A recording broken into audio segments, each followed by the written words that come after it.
I think the location of EuropaCity in Triangle de Gonesse,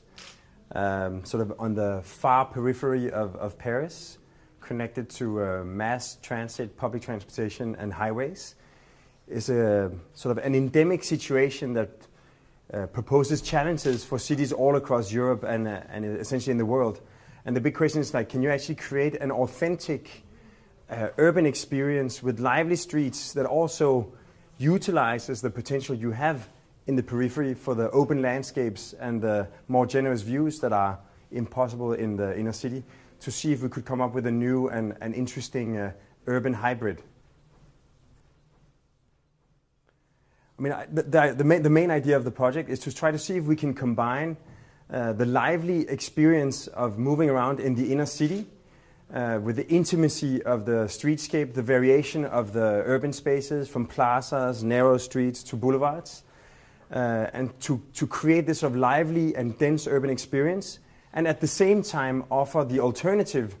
which is the big open landscapes with long views and abundance of sun and a variation of green space, and to see if you can take the maximum openness and this sort of extreme lively density and combine it into something that actually offers both.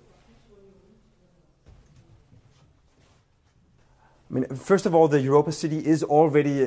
very well integrated because it's connected straight to the regional train, straight to the metro, and straight to the highway system.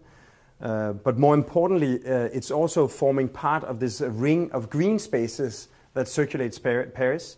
And finally, the way we've organized it is that it's not going to be a big box retail floating as an island in a sea of highways. It's going to be a very varied urban fabric with a lot of small pedestrian streets that connects intimately to the surrounding neighborhood. So it's going to form part of a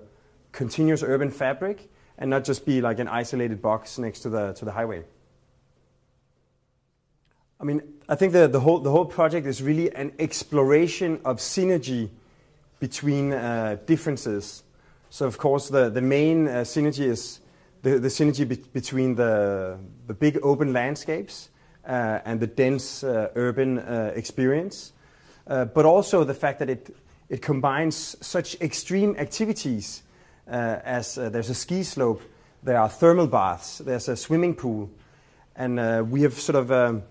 designed the entire city so it doesn't only channel the flow of people through its streets and urban spaces, but also it channels the flow of resources. It exchanges heat and cooling between the ski slope and the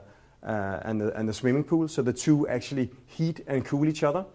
And also the big green roof isn't only an activity, it's also serving a purpose. It's filtering all the gray water, all the gray wastewater and all the rainwater, so that when it leaves the site, it's already clean. So that in a way, the whole neighborhood really performs as an entire man-made ecosystem.